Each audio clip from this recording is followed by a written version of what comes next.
Hay algo que he visto destruir a personas brillantes, no la falta de talento, no la falta de oportunidades, no la mala suerte, algo mucho más silencioso, mucho más íntimo, mucho más difícil de ver. Lo he observado durante 40 años, en miles de personas de todo el mundo. Y cuando lo nombras, algo cambia en la cara de quien te escucha, porque lo reconoce, porque lo ha vivido. Estaban a punto de conseguirlo. Todo apuntaba bien. El momento era el correcto.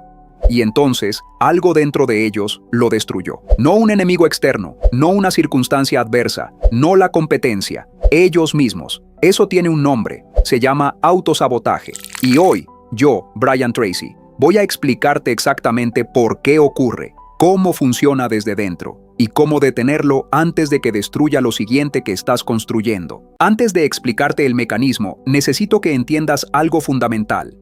El autosabotaje no es debilidad, no es falta de carácter, no es señal de que no mereces el éxito, es un mecanismo de protección.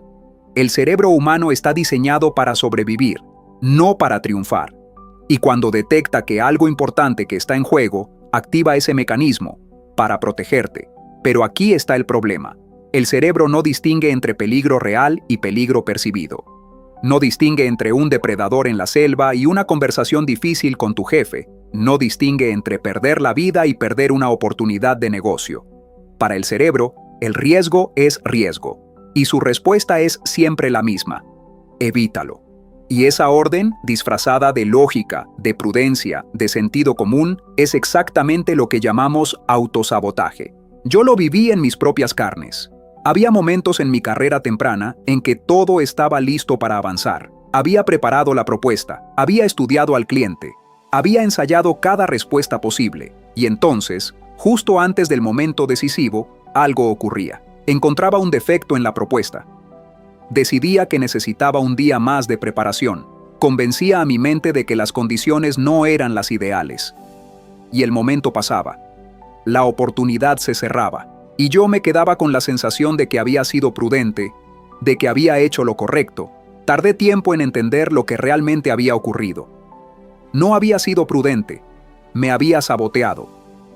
Y la diferencia entre esas dos cosas es la diferencia entre una vida que avanza y una vida que gira en círculos. El autosabotaje tiene un rasgo que lo hace especialmente peligroso. Nunca se presenta como lo que es. Llega disfrazado de perfeccionismo, de responsabilidad, de análisis profundo, de humildad. Llega diciéndote que necesitas estar más preparado, que el momento no es el adecuado, que hay demasiado en juego para arriesgarte ahora. Y todo suena razonable, todo suena como la voz de alguien que te cuida, pero no te está cuidando, te está frenando, porque la voz del autosabotaje y la voz de la prudencia suenan exactamente igual, desde dentro. Pero hay una forma de distinguirlas. Pregúntate esto. ¿Cuántas veces has tomado esa misma decisión de esperar y el resultado ha sido que finalmente actuaste y todo salió bien? Si la respuesta es pocas o ninguna, entonces no es prudencia, es autosabotaje. Porque la prudencia produce acción informada, el autosabotaje produce inacción perpetua. El autosabotaje no nace en el presente, nace en el pasado. En algún momento de tu historia intentaste algo que importaba y no salió bien. Quizás fue delante de personas que te importaban, quizás las consecuencias fueron dolorosas, quizás alguien te hizo sentir que el fracaso reflejaba algo sobre ti, no sobre tu acción, sobre ti. Y en ese momento, el cerebro tomó nota, guardó ese recuerdo como advertencia. La próxima vez que algo parezca arriesgado, activo el mecanismo, te protejo. Y eso funcionó una vez, quizás funcionó varias veces, pero el mecanismo no tiene fecha de caducidad. Sigue activo décadas después. En situaciones completamente diferentes, con personas completamente diferentes, con consecuencias completamente diferentes. He trabajado con directivos que se saboteaban antes de sus presentaciones más importantes. No porque no supieran lo que decían, sino porque hablar delante de otros había estado asociado, en su historia, al ridículo.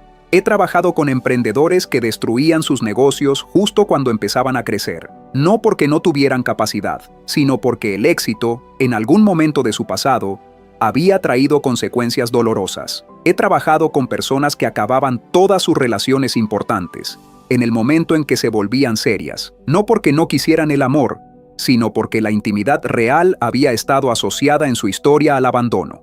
El autosabotaje siempre tiene una lógica.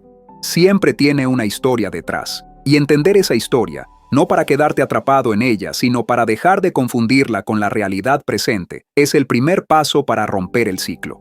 Tu pasado explica el autosabotaje, pero no lo justifica.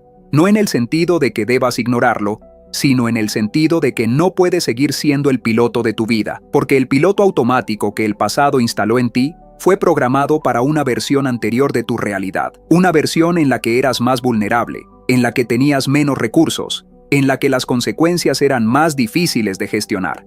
Esa versión ya no existe, pero el piloto automático sigue funcionando, como si todavía fuera verdad. Y mientras no lo actualices, seguirá tomando decisiones por ti. Decisiones que protegen a quien eras, a costa de quien puedes ser. Esa es la trampa central del autosabotaje. Vive en el pasado, opera en el presente y destruye el futuro.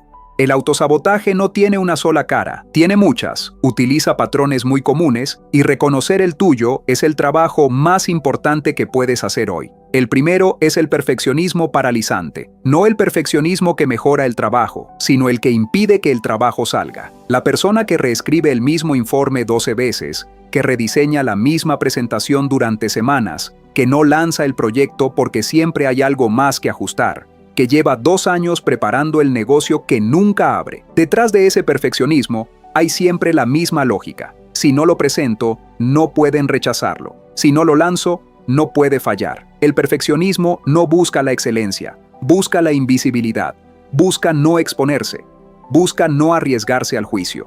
Y en ese proceso, no te protege del fracaso, te garantiza la mediocridad. El segundo patrón es la autodestrucción en el umbral del éxito. Este es el más cruel y el más frecuente. El negocio empieza a funcionar, la relación empieza a profundizarse, el proyecto empieza a tener resultados visibles. Y justo entonces, cuando el éxito está más cerca que nunca, algo ocurre. Una decisión inexplicablemente mala, un conflicto innecesario con alguien clave, un abandono repentino sin razón aparente. Desde afuera parece incomprensible. Desde adentro, el cerebro lo ha calculado todo, porque el éxito también da miedo. Implica visibilidad, implica expectativas nuevas, implica la posibilidad de perder lo ganado. Y para el cerebro que aprendió que las cosas buenas se pierden, destruirlas antes de que lleguen del todo es la única forma de evitar ese dolor. Lo he visto repetirse sin excepción, en personas con todo el potencial del mundo, destruyendo lo que habían construido, justo cuando el edificio estaba terminando de levantarse. El tercer patrón es la comparación paralizante, la persona que mide su punto de partida contra el punto de llegada de otros, que ve a alguien con 10 años de ventaja y concluye que no tiene sentido intentarlo, que se convence de que el momento ya pasó, de que los demás ya ocuparon ese espacio, de que no hay lugar para lo que quiere construir. Esa comparación no es análisis estratégico, es autosabotaje disfrazado de realismo, porque el realismo evalúa lo que es posible con los recursos disponibles. El autosabotaje busca razones para concluir que nada es posible, y la comparación es la herramienta más eficiente para eso. Siempre habrá alguien más avanzado, siempre habrá alguien con más experiencia, siempre habrá alguien que llegó antes. Si usas eso como criterio para no actuar, no actuarás nunca. He conocido a personas con todo el potencial del mundo, paralizadas delante de alguien que empezó antes, sin darse cuenta de que lo único que distinguía a ese alguien era que había empezado, nada más. El momento de empezar siempre parece tarde, y siempre es el único disponible. Ahora hablemos de la solución. He desarrollado un proceso a lo largo de décadas de trabajo que ha funcionado en miles de personas. No es magia, no es pensamiento positivo, no es ignorar el miedo. Es un proceso de 3 pasos que requiere honestidad, constancia y la disposición de incomodarte deliberadamente. El primer paso es nombrar el patrón, no de forma vaga, de forma específica. No decirte, a veces me saboteo, sino identificar exactamente cuándo ocurre, en qué tipo de situaciones, justo antes de qué tipo de momentos. Porque el autosabotaje que no tiene nombre no puede ser confrontado. Sigue operando en la sombra, sigue pareciendo prudencia, o lógica, o sentido común. Pero cuando le pones nombre, cuando puedes decir en voz alta, esto es el mecanismo, esto no es la realidad, le quitas una parte esencial de su poder. El segundo paso es interrumpir el patrón, en el momento exacto en que se activa. No antes, no después, en el momento. Porque hay un instante, justo antes de que la decisión de retirarse se consolide, en que todavía puedes elegir diferente. Ese instante es breve, muy breve, pero existe. Yo uso una pregunta muy específica en ese momento. Me pregunto, ¿qué haría ahora la versión de mí que no tiene miedo? No la versión perfecta, solo la versión que no tiene miedo. Y luego hago eso. No porque el miedo haya desaparecido, sino porque he elegido no dejar que tome la decisión. El tercer paso es construir evidencia nueva, porque el autosabotaje se alimenta de una narrativa. La narrativa de que cuando actúas en ese tipo de situaciones, las cosas salen mal. La única forma de cambiar esa narrativa es crear experiencias que la contradigan. Paso a paso, victorias pequeñas que el cerebro registre como evidencia. Apliqué este tercer paso en uno de los momentos más difíciles de mi carrera. Tenía que dar una conferencia ante 500 personas, y el mecanismo se activó con una fuerza que no había sentido en años. Encontré razones para cancelar, razones que sonaban completamente lógicas, razones que el autosabotaje había construido con cuidado. Pero me hice la pregunta, ¿qué haría la versión de mí que no tiene miedo?